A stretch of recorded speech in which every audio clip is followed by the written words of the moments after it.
What's up, lady boners and homegrown loners? It's your favorite market analyst coming back at you with let's talk about August CPI coming this Thursday because that report's about to drop harder than your balls did when you went through puberty. Wall Street's favorite kinky little ritual where we all gather around a government PDF to find out if milk costs 10 cents more and whether Jerome Powell needs a stiff drink.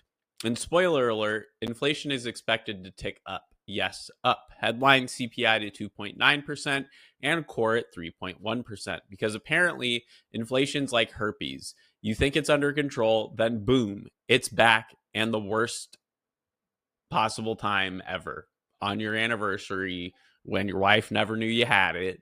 And now you're in that predicament.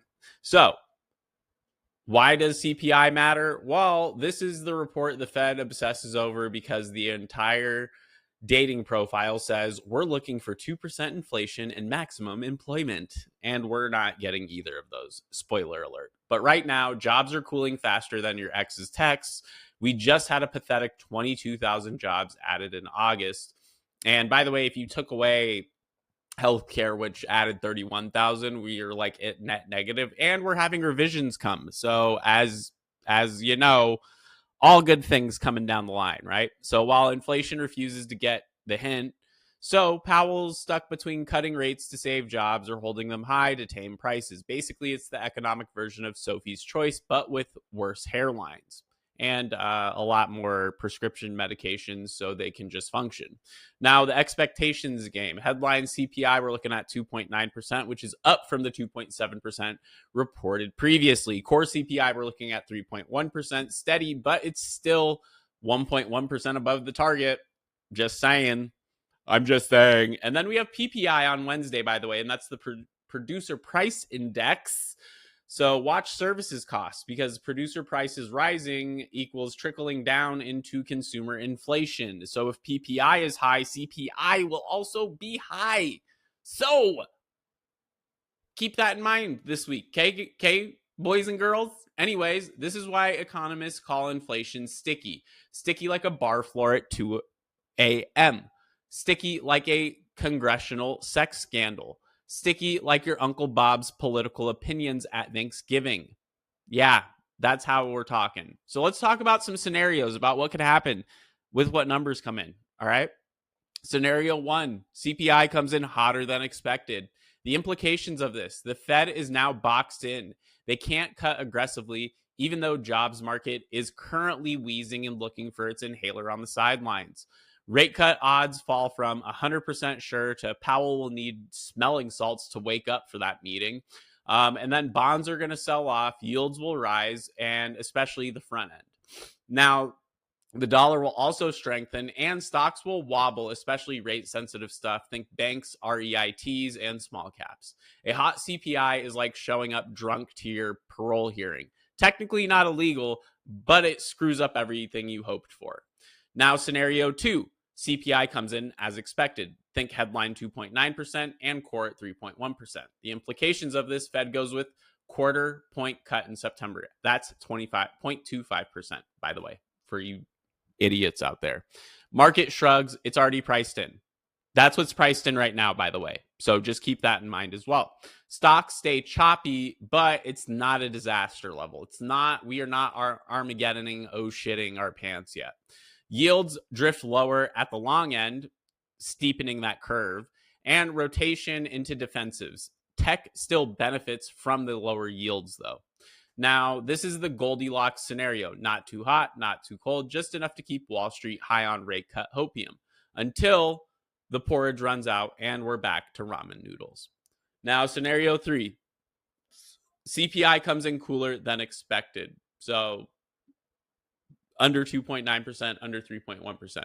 Think about that, okay? Implications. Fed gets room to cut more aggressively. 50 BPS talk sneaks back in. Or 1 BPS. Yeah, that rumors of that have been flying around like ball sacks in the locker room. Bonds rally, yields plunge, stocks are going to rip, growth, tech, speculative plays outperform everything, and the dollar is going to weaken. Commodities like oil, gold, even crypto will catch a bid. Now, if CPI comes in cool, Powell will be like Oprah. You get a rate cut. You get a rate cut. Everybody gets a rate cut. And the market will party like it's 1999 until it remembers jobs are vanishing and your cousin can't get hired at Chipotle right now. Now, the market lens, what actually you should give a shit about? Well, equities, hot CPI, growth stocks, and high multiple tech get smacked. Cool CPI, tech rallies, small caps finally can play catch up. Energy and commodities benefit if services plus tariffs keep prices hot. Bonds, hot CPI, well, short end yields rise and the curve is going to flatten. With cool CPI, we're going to see duration wins and long bonds finally rally. And then for the dollar, if we're seeing hot CPI, the dollar is going to come out stronger. That hurts multinationals, by the way. And then cool CPI, the dollar is weaker with global risk appetite starting to improve. Now, the geopolitical spice here is tariffs are still lingering. Inflation pressure, not just from wages, but also from the policy front, too. Europe in political chaos. Think France's collapse that was just announced today. No real context behind that. I'll do some reading into that later for you guys. Global capital is flowing to U.S. treasuries, complicating the Fed's job as well. And Middle East tension plus energy markets is a possible oil volatility baked into the headline CPI later. So Powell's not just fighting U.S. inflation, he's fighting Putin, Paris, and possibly Paris Hilton, who probably still influences commodity prices somehow. The Fed's dilemma here. Fed's dual mandate, 2% inflation plus max employment. We aren't seeing either of those things. So there's literally no reason to cut rates right now. Employment is cracking. It's weaker ADP, weaker non-farm payrolls. Job openings are down. Right now, we have more job seekers than we have jobs available for the first time since, I think, April of 2020. Inflation, it's still sticky, above 3%. Again, 2% target. We're at 3.1% expected. It's the math ain't mathin'. This ain't girl math because you have cash and you're at target, okay? This is the economy. Inflation, yeah, it's still sticky. So reality, a 25 BPS cut is the compromise. Enough to look like they care about jobs, not enough to unleash the inflation beast. Because if we get anything that's 50 BPs to 1 basis point, well, we are screwed. We are screwed. So 25 would be the best case scenario coming out of this. Now, the risk. If CPI stays hot here, the Fed looks timid. If it cools off, however, they also look late. The Fed's basically your friend at the bar who orders a salad but eats all your fries, trying to look responsible while still screwing things up and ruining your night. Now, the big picture for investors here, bad news might finally be bad again. We talked about this earlier in the last week. Weak jobs plus sticky inflation equals stagflation vibes. And the worst thing we could do is cut rates in a stagflation environment. But for now, every CPI print just sets the tempo of the Fed's rate cut dance. Watch Thursday's headline CPI plus core, Wednesday's PPI for leading signals heading into CPI, because that will give you an idea of what will happen with CPI. Bond market reaction, if 2-year yield spikes, stocks will definitely feel it in the butt.